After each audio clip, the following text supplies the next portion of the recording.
이 시간에는 글로벌리제이션, 즉 국제계약을 모르고는 세계화를 논하지 마라 라는 주제를 가지고 제가 말씀드리겠습니다.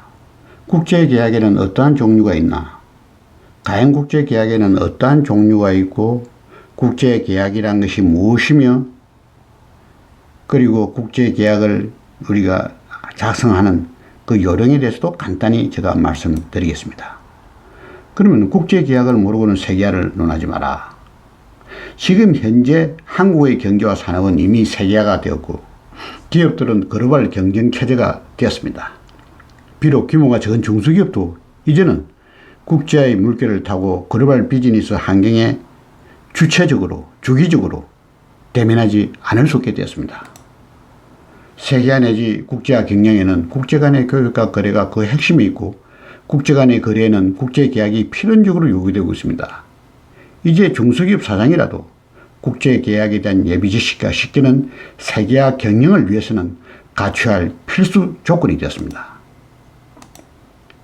계약이란 두 사람 혹은 단체 이상 사이에서 이루어지는 강제성이 있는 법률적인 합의를 말하고, 국제계약이란 국제 간에 발생되는 모든 거래는 약속, 협약이나 협의를 통해서 그 내용의 규명과 당사자들 간의 책임 및 의무를 문서로 기록한 법률적인 효력성을 가진 합의서입니다. 영어로 표기하면 contract 혹은 agreement라고 말하는데 우리는 이를 혼용해서 사용합니다. 혼용하거나 혼돈해서 사용하는데, contract는 협의의 개념이자 다자 간의 계약을 뜻하는 것이고 법적 요건의 요구와 강제성이 있지만은 어그리먼트는 강의 개념이고 다자 간의 합의를 뜻하는 것이며 법적 강제성이 없거나 약한 것으로 우리가 구별할 수 있습니다. 따라서 컨트랙트는 어그리먼트라고 볼 수 있지만은 모든 어그리먼트는 컨트랙트가 될 수가 없습니다. 왜냐하면 어그리먼트는 강의고 컨트랙트는 협의이기 때문입니다. 컨트랙트는 자유의사에 의하여 상호 인지되고 체결되는 것이나 불법 거래 혹은 불공정한 거래를 제외하고는 법적인 강제성이 있는 계약입니다. 어그리먼트는 당사자 간에 자유롭게 상호 인지하고 합의 혹은 약속하는 모든 것을 말하는 것이 어그리먼트입니다. 그러면은 우리 국제화 시대에서 국제계약 체결은 이제 피할 수 없는 업무의 한 분야이고 우리가 배워야 될 그리고 시행해야 될 한 분야입니다. 피할 수 없으면 도전하라는 말이 있듯이 사장으로서 직접 배우고 이해하여 국제 업무 분야에서 정확한 지식으로서 효율적이고 적절하게 대처하여 야만이 국제 간의 성기를 잡을 수 있습니다. 이제 우리가 알아야 할 국제계약에는 어떠한 종류가 있는가? 국제계약을 대별하면 편의상 세 가지로 구분할 수 있는데 그 구분 중에서는 제가 21가지 종류로 한번 분류를 해봤습니다.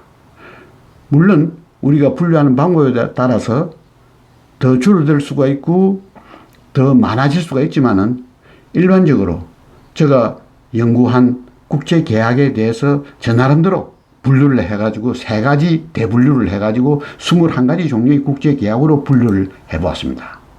그래서 앞으로 이 국제계약에 대해서는 유튜브를 통해서 각종 유형별 국제계약이란 요구되는 표준 항목과 국제계약의 작성 요령을 이제는 하나씩 풀어서 여러분에게 소개하고자 합니다. 그러면은 국제계약에는 어떤 종류가 있나?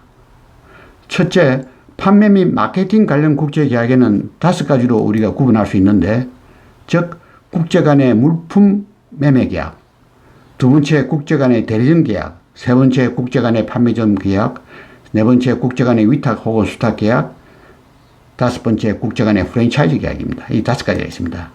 다음에 기술 및 제조 관련 국제 계약은 8가지가 있는데 우리가 6번째 국제 간의 공동 연구 개발 계약, 7번째 연구 개발 위탁 또는 수탁 계약, 8번째 기술 사용 로열티 라이선스 계약, 9번째 기술 지원 또는 원조 계약, 10번째 원자재 부품 등의 구매 또는 공급 계약, 11번째 반제재 설비 등의 구매 또는 공급 계약, 12번째 국제 간의 하청 생산 계약, 13번째 OEM 제조 위탁 혹은 수탁 계약.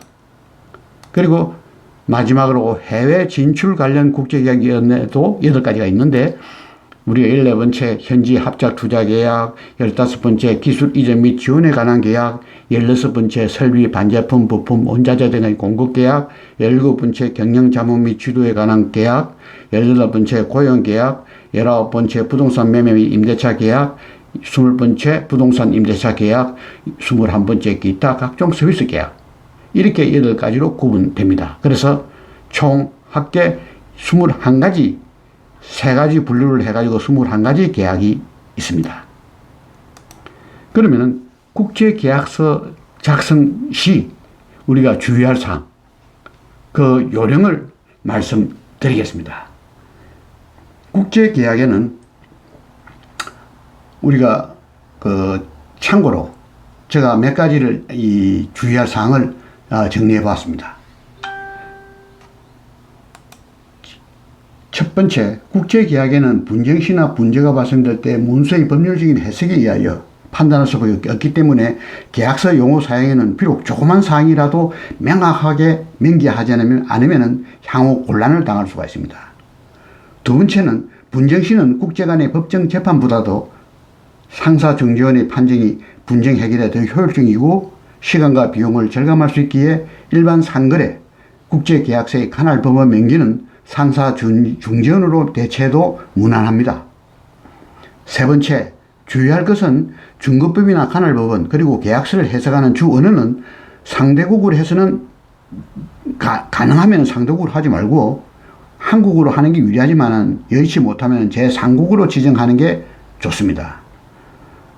지금 현재 영어는 지금 세계 공통어가 되다 보니까 영어로 하는 경우가 일반적이긴 합니다. 네 번째, 특히 계약서의 법률적인 측면에서 나타날 수 있는 계약 내용 중 국내 법률 적용에는 항시 상충할 수가 있습니다.